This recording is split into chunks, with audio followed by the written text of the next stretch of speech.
นี่กบดานที่สปปลาวกบลเจ้าหน้าที่ลาวสวยจับเท่าอาดเงินซีไซผู้บงการคดีอุ้มฆ่าผู้จัดการบริษัทขายเครื่องมือแพทย์ที่ไทยสุดท้ายถึกส่งตัวข้ามแดนเพื่อไปรับโทษตามกฎหมายของไทย Time to share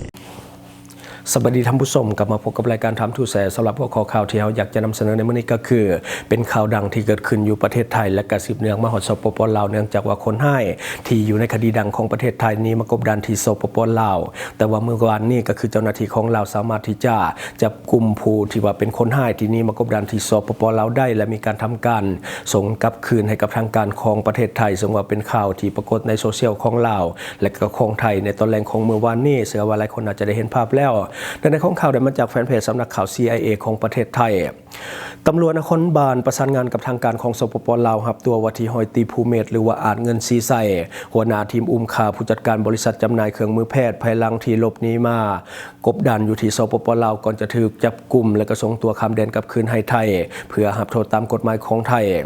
เมื่อเวลา 14:20 น.ของวันที่ 13 มีนาคม 2026 อยู่ที่ด่านพรมแดนลาวบ้านทานาแรงนครหลวงเวียงจันทร์สปปลาวต่อเนื่องใส่ด่านกวดคนเข้าเมืองจังหวัดหนองคายของประเทศไทยผู้บังคับการสืบสวนสอบสวนกองบัญชาการตำรวจนครบาลพร้อมด้วยผู้บังคับการตำรวจนครบาล 2ได้นำกำลังเจ้าหน้าที่ชุดสืบสวนและก็ร่วมกับเจ้าหน้าที่ตำรวจกวดคนเข้าเมืองจังหวัดหนองคายเดินทางไปรับตัววัที่หอยตีภูเมศหรือว่าอาจเงินศรีใสอายุ 48 ปีผู้ต้องหาตามหมายจับของศาลอาญาของประเทศไทยเลขที่1416/2569 ลงวันที่ 10 มีนาคม 2026 ในข้อหาดังนี้ฆ่าผู้อื่นโดยไตร่ตรองไว้ก่อนร่วมกันปล้นทรัพย์เป็นเหตุให้ผู้อื่นถึงแก่ความตายหน่วงเหนี่ยวกักขังผู้อื่นข่มขืนใจผู้อื่นโดยร่วมกันกระทำความผิดตั้งแต่5 คนขึ้นไปซ่อนเล่นย้ายหรือว่าทำลายศพเพื่อปิดบังการตายและข้อหาอ้างยี่ซ่องโจรก่อนจะควบคุมตัวส่งไปสอบสวนดำเนินคดีอยู่สถานีตำรวจนครบาลสน.สุทธิสารในส่วนของความเป็นมาของคดีดังกล่าวที่ว่าเกิดขึ้นในประเทศไทยคดีดังกล่าวสืบเนื่องจากเหตุการณ์กลุ่มคนหายอุ้มฆ่าเท่าหลุดมณีประเสริฐหรือว่าเท่าท็อปอายุ 46 ปีผู้จัดการฝ่ายขายบริษัทจำหน่ายอุปกรณ์เครื่องมือการแพทย์เหตุเกิดขึ้นตั้งแต่วันที่ 18 กุมภาพันธ์ 2026 หลังจากผู้ที่ว่าเป็นมารดาได้เข้าแจ้งความกับเจ้าหน้าที่ตำรวจสน.สุทธิสารเนื่องจากว่าบ่สามารถติดต่อลูกชายได้ในเวลาต่อมาเจ้าหน้าที่ได้ตรวจสอบกล้องวงจรปิดบริเวณลานจอดรถบ่อตกกุ้งซอยรัชดา 18 พบภาพช่วงเวลา 6:24 น.พบกลุ่มคนหายที่วางแผนอุ้มผู้ที่ว่าเสียชีวิตขึ้นรถออกจากพื้นที่ก่อนจะมุ่งหน้าไปจังหวัดสมุทรปราการจนฮอดวันที่3 มีนาคม 2026 สุดสืบสวนได้ติดตามไปจนพบศพของผู้เสียชีวิตที่ถูกเผาจนเหลือเพียงแต่โครงกระดูกอยู่ภายในห้องน้ำของเฮือนห้างในพื้นที่ไห่ใบข่านอำเภอไสบาดาลจังหวัดลพบุรีผลของการพิสูจน์ DNA จากสถาบันนิติเวชวิทยาของหมอตำรวจยืนยันว่าแม่นศพของเฒ่าหลุดผู้จัดการฝ่ายขายบริษัทเครื่องมือแพทย์ที่ถูกอุ้มหายตัวไปแท้การขยายผลและการจับกลุ่มเกี่ยวกับคดีดังกล่าวจากแนวทางการสืบสวนตำรวจเชื่อว่าวัที่หอยตีภูเมศหรือว่าอาจเป็นผู้จ้างวานทีมอุ้มและก็เป็นหัวหน้าขบวนการก่อนหน้านี้ตำรวจได้ออกหมายจับผู้ร่วมก่อเหตุในทีมอุ้มทั้งหมดแม่น8 คนแต่ว่าสามารถจับได้แล้วก็คือ7 คนซึ่งเป็นทีมปฏิบัติการอุ้มตัวผู้ที่ว่าเสียชีวิตส่วนภูเมศได้หลบหนีข้ามแดนมากบดานอยู่ที่สปปลาว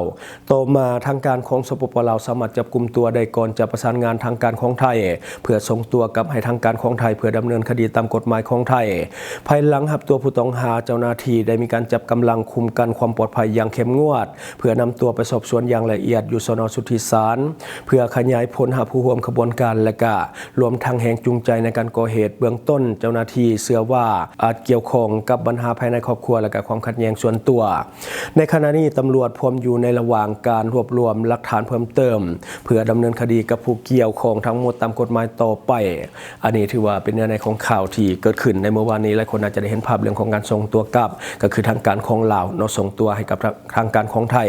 นี่ถือว่าเป็นคดีดังที่เกิดขึ้นในประเทศไทยและกำลังอยู่ในความสนใจของสื่อมวลชนซึ่งก่อนหน้านี้ถือว่าเป็นข่าวดังแห่งและก็มิดไปช่วงหนึ่งและก็มาดังอีกในเมื่อวานนี้หลังจากที่ว่าจับตัวคนที่8ได้ผู้ที่ว่าบงการในเรื่องของการจับกุมตัวของผู้ที่ว่าเสียชีวิตไปนี่แหละ ทำการฆาตกรรมการเฮ็ดเวียกของเจ้าหน้าที่ที่ไทยถือว่าไวและก็หัดกุมสมควรในเวลาบ่นานเขาเจ้าสามารถจับได้7คนเหลือแต่1คนก็คือนี่มากบดานอยู่ที่สปปลาวอาศัยความร่วมมือตำรวจสปปลาวในการตามล่าผู้บงการตำรวจลาวใช้เวลาแป๊บเดียวสามารถจับตัวได้และก็ทำการส่งกลับคืนให้ไทยทันทีนี่ก็เป็นการร่วมมือกันของตำรวจไทยและก็ตำรวจลาวเฮ็ดเวียกออกมาไวและก็มีประสิทธิภาพหลายสมเสยเจ้าหน้าที่ทั้งลาวและก็ไทยในการเฮ็ดเวียกไวก็คือว่าจบสำหรับคดีตัวนี้ถือว่าปิดคดีได้ไวสำหรับการเฮ็ดเวียกของเจ้าหน้าที่ไทยซึ่งเป็นการร่วมมือระหว่างลาวและไทยเฮ็ดเวียกนํกันเนาะอันนี้ก็ถือว่าเป็นข่าวที่เกิดขึ้นเมื่อวานนี้และก็ได้รับความสนใจจากคนลาวและก็คนไทยจำนวนหลายเข้าไปแสดงความคิดความเห็นหลายแง่หลายมุมเนาะอันนี้ก็คือสิ่งที่เราเก็บมาเล่าสู่ฟังหวังว่าท่านจะได้รับสาระดีๆสำหรับท่านที่ว่าเบิ่งรายการเฮาอยู่คิดเห็นจะได้กับสิ่งที่ว่านำเสนอไปก็อย่าลืมฝากไว้ภายใต้คอมเมนต์ของเฮาเลยครับเจ้าจะเข้าไปอ่านด้วยตนเองขอขอบใจสนใจโฆษณาประชาสัมพันธ์ธุรกิจและผลิตภัณฑ์ของท่านผ่านรายการของเฮาสนใจติดต่อตามข้อมูลที่ขึ้นหน้าจอในปัจจุบันได้เลย